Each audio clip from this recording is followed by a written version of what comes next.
السلام عليكم ورحمة الله وبركاته. أهلا وسهلا فيكم. أهلا بيالو كريستيان هيت وندموچيم سلام بيالو እንኳን ደህና መጣችሁ እንኳን ደህና ቆያችሁ። ወደ ገደለው እንግባ።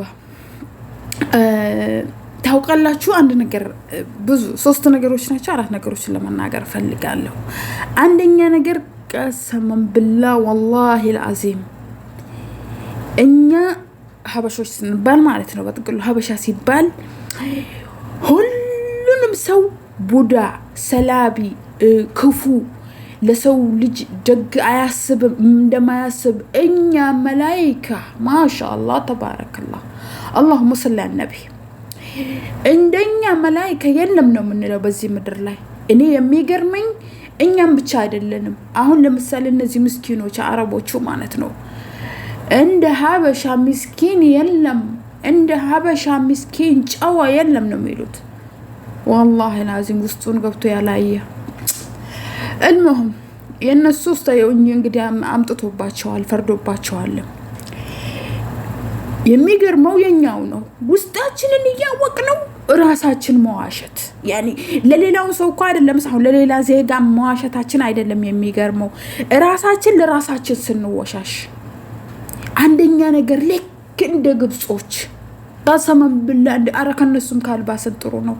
ለራሳችን አንደኛ ነገር ለራሳችን ደግን የማናስብ يعني በቃ ራሴ በልቼ ልኑር ራሴ ጠጥቼ ይቅርታ ራሴ ጠጥቼ ልኑር ከዛ ውጪ ሌላ ነገር የለም። በቃ አሁን እቺ ልጅ አሻራ አለባት ዱባይ ተወሰደ ዱባይ ነው መሰለኝ አላውቅላችሁ ዱባይም ይሆን ኢንሻአላህ የትም ኢንሻአላህ يعني ጅና ላፋሪት ሞሞሃም የትም ይሆን እቺ ልጅ ጥያቄው እዚህ ጋር አሻራ ስላለባት ወይ ደግሞ የሆነ ነገር አይደለም። እቺ ልጅ يعني አሁን ስትወሰድ እዚህ ቦታ ነው አሁን ለምሳሌ ዱባይ ነው የሆነበት እኔ ረሳቱ እንደው ይቅርታ አድርጉልኝ እንት ስትል እርግጠኛ ነኝ አሻራ ያለባትን ቦታ ጠንቅቃ ታውቃለች።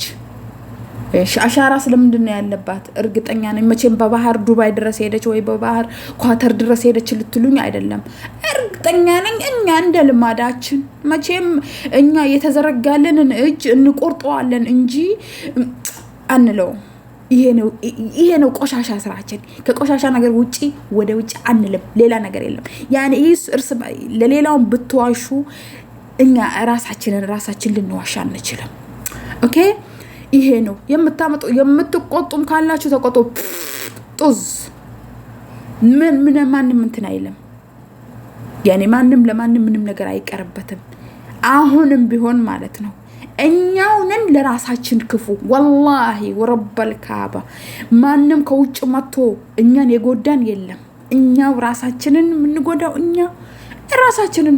ይሄው አሁን ለምሳሌ ያ ሰሞኑን አረቡን ስለገደለ የአረብ ጠላት ቆዩ የአረብ ጠላት የምትሆነው አረቦችን ይሄንን አክል የምትጠሉበት ምክንያት ምን እንደሆነ ልንገራችሁ والله ነግራችኋለሁ። አሁን አንደኛ ከኛ ስለሚሻሉ ነው በሁሉም ነገር። ጉልበት የላቸውም። የናንተ ጉልበት የሐቢቢ እስላምን የከፈተው በየቦታው የትን አልፎና የት ድረስ ሄዶ ተነስቶ እስልምናን የከፈተው ማን ነው? አንቺ አባቴ ወይስ አጎቴ ወይስ ሀያቴ? ሄይ ጭንቅላታችሁን ትንሽ የለ ለራሳችሁን ትንበሉታ። المهم ወደዚህ ልንገባ አይደለም እንትን ያለው ተናድጄ ነው። እነዚህ አሁን በዚች ልጅ የመጣ ኮሜንት ቲክቶክ ላይ ይሄ ደግሞ ቲክቶክ አላህ የስራውን ይስጠው። ለነገሩ እሱ ምን አደረገ እሱ እንትን አላለም። አረቦች የስራቸውን ይስጣቸው አረቦች እንዲናቸው አረቦች አሻራ ተወሰደባት። በቃ እኔ ድረስ አረብ ሀገር ሄዳ የት ነው ዱባይ ነው የት ነው ሄዳ ተነስታ ጠፋች ሰራች። ከዛም በኋላ ደግሞ ምን ትናለች አገሯን ገባች። የኔ ድረስ ይዛው የሚሄደችው ብር መቼ እናቷ አባቷ አይደሉም የጨረሱት። ወንድ ነው እንደ ልማዳችንም ወንድ ነው አዳመሽ ለወንድ ልጅ ብርሽን እየላክሽ እሱ እንደ ማሻላ ተባረካላ የመስቀል በሬ መስል እየተሞከተ ይኖራል። ከዛም በኋላ ደግሞ ሌላ ነገር የለውም። አሁንም ተመለሰሽ ወደ ውጭ አረብ ሀገር ትመጫለሽ። ደላላ ስራውን ደላላ ደግሞ ስራ የታወቀ ነው። የትም ይሁን የት ኢትዮጵያ ብቻ ስለሆነም አይደለም። ደላላ ስራው ምንድነው? ደላላ በቃ ይሄንን ነገር አሳይሻለሁ። አሳስቼም አመታትቼም በሐራምም በሐላልም ይሁን ኢስ ወጣሽ ምንሻ ለዛ የሄድሽበትም ሄደሽ ተቃጠልሽም አልተቃጠልሽም እሱ የራስሽ ጉዳይ ነው። እኔ እዛ ደላላ ነኝ። ደላላነቴን እሰራለሁኝ። አማረሽ ካላማረሽ ከግድግዳ ጋር ተጋጭ። ይሄ ነው የደላላ ስራ። እልሞም እኔ አንድ የምነግራችሁ ነገር አለ። እኔ እቺ ልጅ የት እንደሄደች የት እንደተያዘች የት አሻራ እንዳለባት ኦልሬዲ ላውቅምም አልፈልግም። ለምን ስተቱ ከኛ ስለሆነ ማለት ነው። እኛ ተዋርደናል። በየቦታው በየቀኑ እየተዋረደን ያለ ነው። ሰው ያሞግሰናል እንጂ ወረበል ካባ በጣም የሚያስጠላ ነገር ነው። በዛ እልሞም ዱባይ ላይ እኔ አንድም ነግራችሁ ነገር አለ። ብዙ ነገር እንትን እየተባለ ነው። ያኔ ብዙ ሚስጥር እየወጣ ነው። መጀመሪያ ኳተር ነበረ ብዙ ሚስጥር እየወጣ ነበር። ኳተር ላይ ብዙም ይሄንንም አክል የሚያሰጋ ነገር አልነበረም። ግን የዱባዩ ህግ ራሱ ያወቀው ነገር ነው ተብሏል። ተጠንቀቁ ዱባይ ላይ ያላችሁ እህት ወንድሞች። በተለይ እኔ አደራ የምላችሁ ነገር ቢኖር ምንድነው ሐኪም ቤት ስትሄዱ ማንም ይሁን ሐካሚው ማንም ይሁን ለምን ኢንሻአላህ የእናትሽ ልጅ አይሆንም። ኢትዮጵያዊ ይሁን በተለይ ግብጻዊ ከሆነ እኔ በተለይ ያልኩበት ምክንያት ስላለኝ ነው። ምክንያቱ እሱ ምንድነው መሰላችሁ? በተለይ ግብጻዊ ያልኩበት ምክንያት ምንድነው? እነሱ ለምደውታል።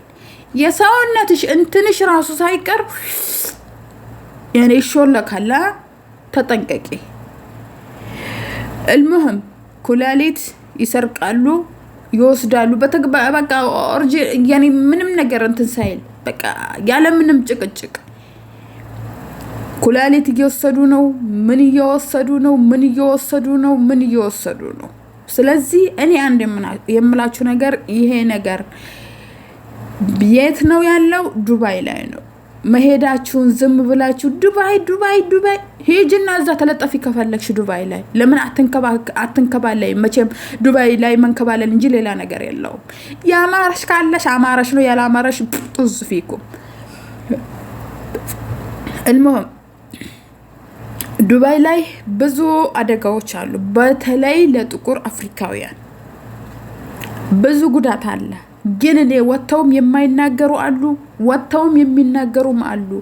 በድብቅም ደግሞ እንትን የሚናገሩም አሉ። ብዙ ሴቶች ለሴተኛ አዳሪነት ተወስደዋል። ከዛም አልፎ ተርፎ ሰውነታቸው ሐኪም ቤት እየተወሰዱ እንደዚህ ነገር አሟተን የሆነ ነገር እየተደረጉ ሐኪም ቤት እየተወሰዱ የሰውነታቸው አካል የሰውነታቸው የውስጥ ክፍል እየተወሰደ ነው። ኩላሊት ምን ያኔ ይሄ ነው ተብሎ የሚባል ነገር የለውም። ብዙ ናቸው። ግን እኔ የሚገርመው ነገር እስካሁን ድረስ ብዙዎቻቸው ወጥተው አልተናገሩም። ሀገር ከሄደች በኋላ በቃ ከ5 አመት ከ2 አመት በኋላ ወይ ደግሞ እዛውም ራሱ በዱባይ ላይ ራሱ ብትሰነብትም ራሱ ከብዙ አመት በኋላ ነው ይሄ ነገር ደግሞ ማንንም አይነት ሰው መጠየቅ ትችላላችሁ። ማንኛውም የአካል ክፍልሽ ከተወሰደ በኋላ ነው በቃ ከብዙ ጊዜ በኋላ ነው እንትን የሚባለው የሚታወቀው ይሄ ነገር። በነገራችን ላይ እዚህ ማገርም የሆነች ሴትዮ ግብጽ ሄዳ የሆነ ነገር ለማድረግ ነበር የመጣችው እና ለማንኛውም ሁሉም ሰምታችኋል።